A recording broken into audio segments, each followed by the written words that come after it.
Tyson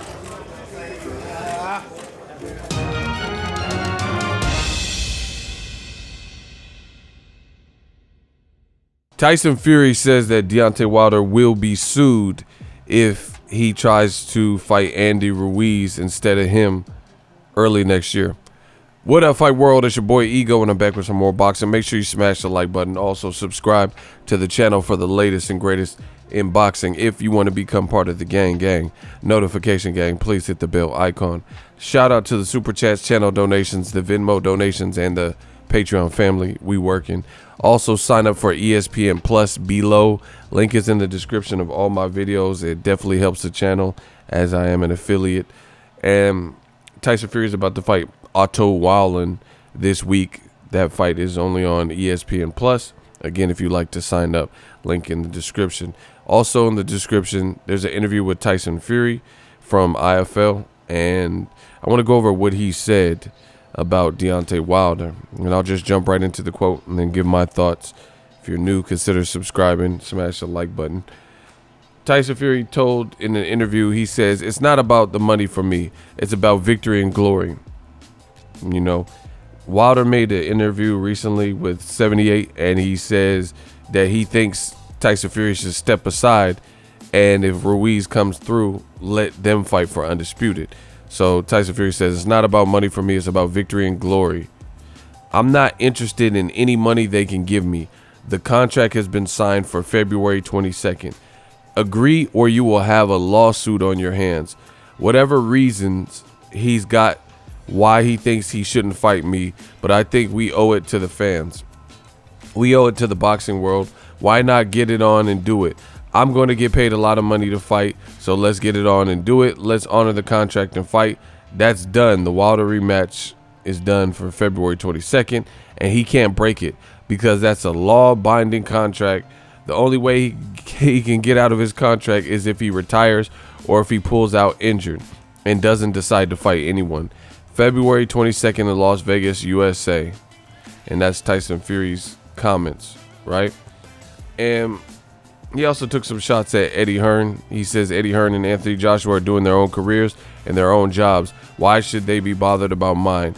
Who I'm fighting, who I'm not fighting. What does that have to do with them? Absolutely nothing. They could be critical if they want, but that's like that off me, water off a champ's arm. You know, I'm sure they'd be here headlining in Vegas because the last time I hear a certain person, Anthony Joshua, got chinned when he came to America. Just be happy for me. Now, first thing first, let me talk about the quick shot at Eddie Hearn and Anthony Joshua. I think he's responding basically at them saying, why is he fighting Otto Wallen? And guess what? Whether he likes it or not, there's a lot of people that have this question. Why are you fighting a guy who's only fought in America one time? And it's supposed to be this big ordeal in America. Why are you fighting a guy who's only been in one 12-rounder in his whole career? He definitely doesn't show on his resume the experience to fight Mr. Lineal Champion.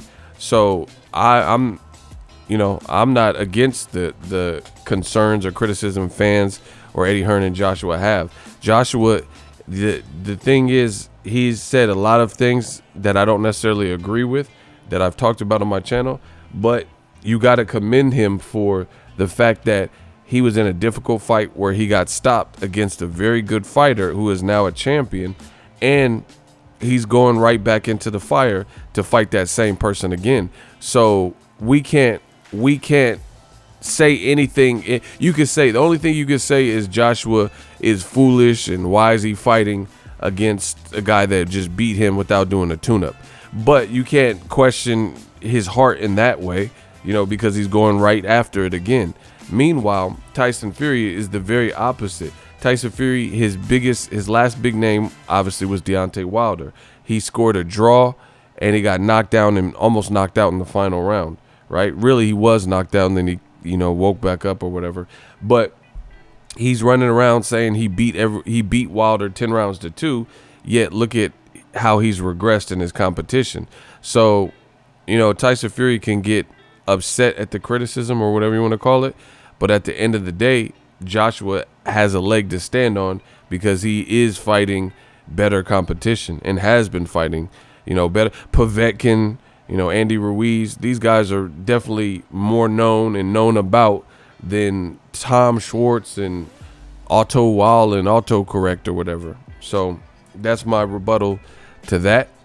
As far as the lawsuit, I mean, it is what it is. I don't know if it'll even get taken there, but it seems to be a lot of UK guys threatening lawsuits in this boxing game, saying, "Oh, we got a contract. If I don't get my way, I'm gonna sue." I don't know. I thought America was supposed to be the place that will sue you over anything, but we've heard it with Eddie Hearn and Dillian White, like, "Oh, we've been waiting 608 days. If we don't get our shot at Wilder, we're gonna sue." Now Tyson Fury saying pretty much similar. He's like, "Hey, it's a contract, February 22nd. If I don't get my way, if we don't get the fight on as promised, then I'm gonna sue." So a lot of lawsuit threats. But the thing that I think that is very interesting and telling, and we got to discuss it, new media. He says he should fight Wilder, and if he doesn't, there's going to be a lawsuit, which we already kind of discussed. But he says, and I quote, "We owe it to the boxing world. Why not get on and do it? I'm going to get paid a lot of money, so let's do it." Right? But I think we owe it to the fans. Right? And the reality is that Tyson Fury may have forgot, and it's up to me to do my Roy Jones impersonation. Y'all must have forgot.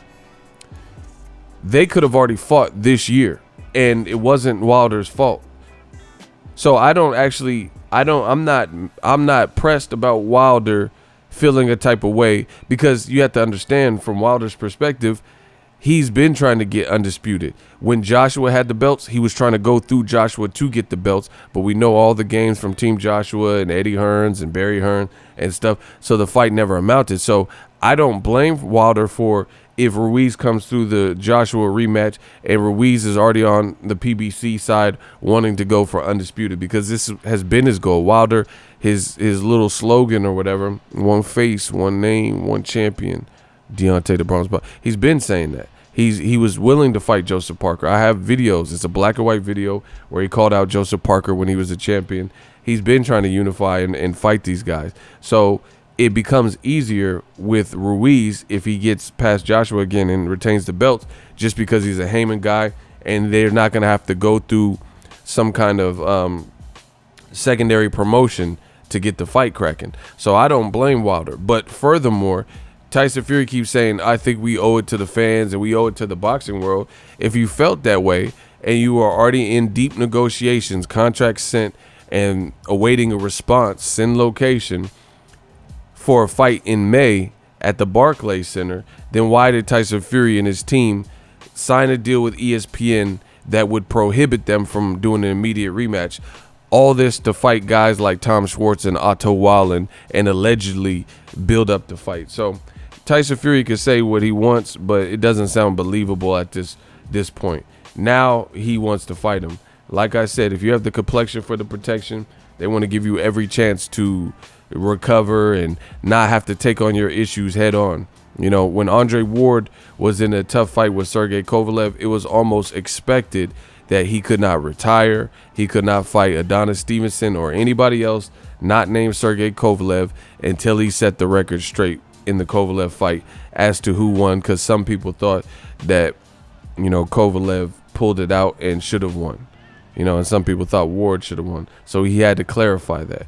Meanwhile, Tyson Fury was in negotiations for an immediate Wilder rematch and pulled out to go to another side. He fled to another side to fight bad, less than competition, lesser than Wilder, less experience, less power, less height, etc.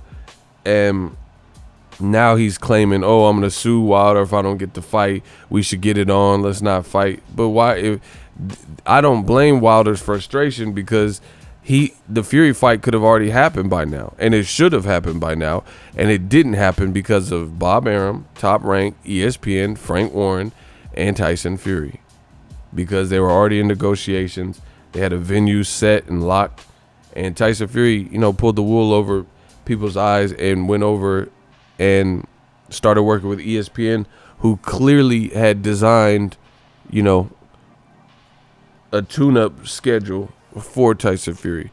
So just to ensure that he could keep the weight down, got his bearings back after a tough fight. So to me, it's always been the same. I've said the same thing. Tyson Fury gallivanting around boxing saying I'm a lineal champ and I beat Wilder 10 rounds to 2. It's just not believable. Simply put, it's not believable. If you beat Wilder so easy, then why didn't you do an immediate rematch when it was already on the table?